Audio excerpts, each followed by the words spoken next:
Hello guys! Hello Gemini! Welcome dito sa aking channel, Kapalaran 888 Gemini.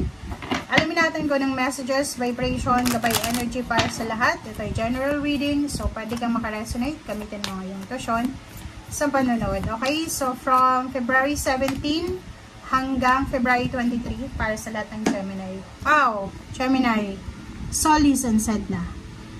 Okay, first card mo dito is Bodies of Water. So, sinasabi na sa linggong ito, from February 17 until 23, as much as possible, drink more water, hydrate, diba? The second is spend time with nature. So, water, bodies of water, spend time near water, such as lake, river, or ocean, para ma-recharge yung energy mo. And, if wala ka namang malayo ka sa dagat, sa lake, or sa kung saan man na may tubig, spend time with water sign, Pisces, Scorpio, Cancer. Kasi pwede ka din maka-recharge ng batteries mo, ng energy mo sa kanila by talking, by texting, by chatting, parang by calling, parang gano'n. Okay?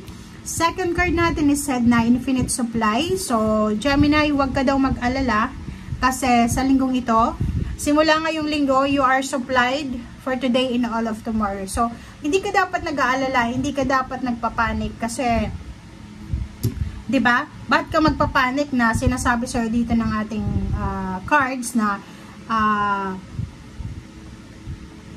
everything ay ipoprovide sa'yo. Okay? God will provide and unlimited supply of finances, of love, of support, of abundance and prosperity ang darating sa'yo. Okay, thank you.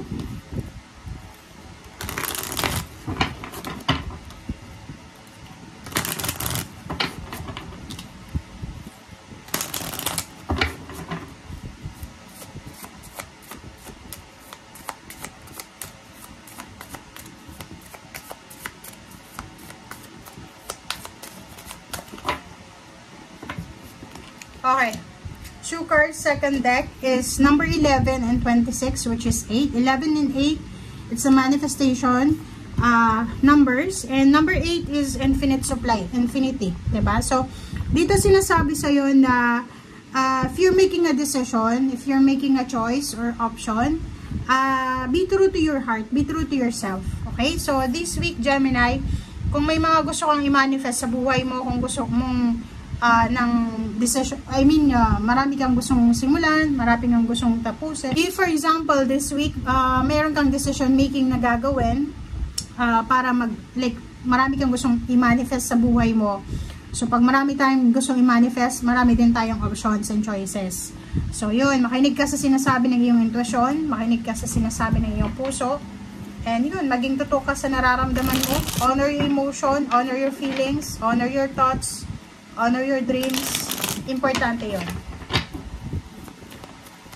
Okay. Gemini. Wow. Okay. Gemini, comment down below if you resonated. Merong iba sa inyo dito na sobra kayong nag-struggle sa pagkakaroon ng stability. Like, siguro isinilang ka na broken family ka, or hindi naman broken family pero malayo yung magulang sa inyo kasi nagtatrabaho sa malayo, parang ganun. So, medyo nag-struggle ka dati sa security, sa foundation mo, kung ano yung pundasyon mo, security and stability.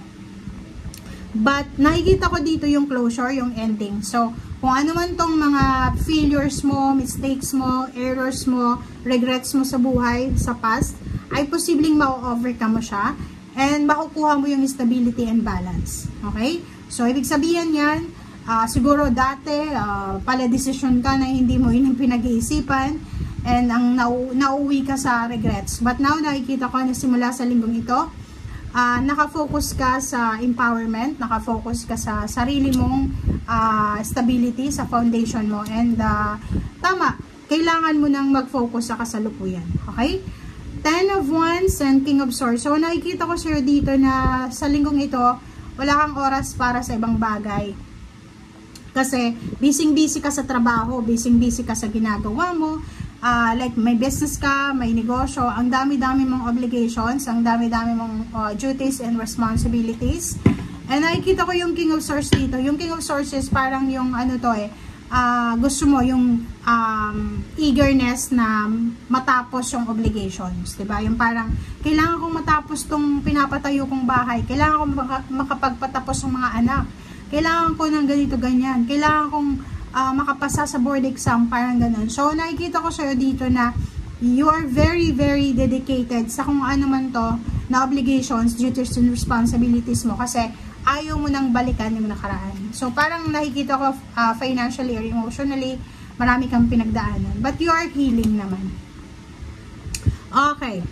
Yung iba sa inyo dito, may hinihintay kayo. So, pwedeng naghihintay kayo ng new beginnings. It's either matagal kang nag-aral. So, pwedeng ngayon, bago kang graduate. So, naghihintay ka siguro 3 years, 3 months, 3 days, 3 weeks. Kita ko sir dito na ngayon sa linggong ito, handang-handa ka na kung ano yung mga gagawin mo. Yung parang, alam mo yon, yung halimbawa na matagal pa yung board exam mo, matagal pa yung Pasko, tapos February pa lang, naghahanda ka na para sa party, yung parang shopping ka na ng paunti-unti para hindi ka mag-haul ng December. Parang ganun. Okay.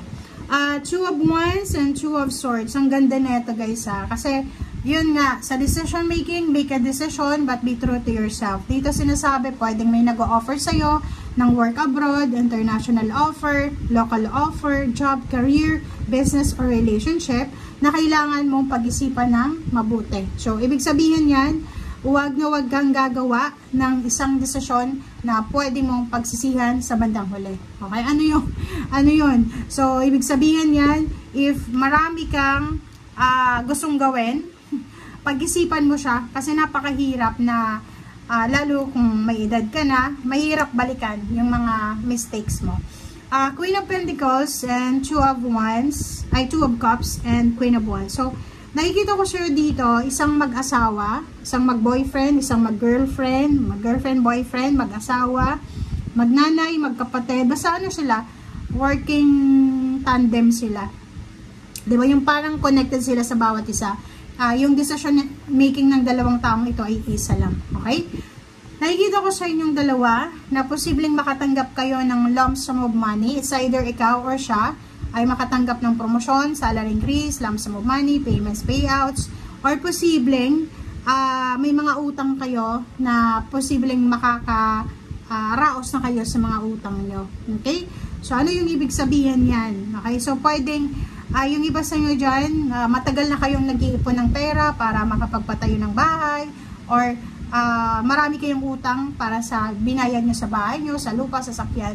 And dito nakikita ko siya na sa linggong ito yung simula ng pagbabago. So, maraming pagbabago na magdadala sa'yo ng financial freedom, financial new beginnings, or anything na kalayaan. Okay?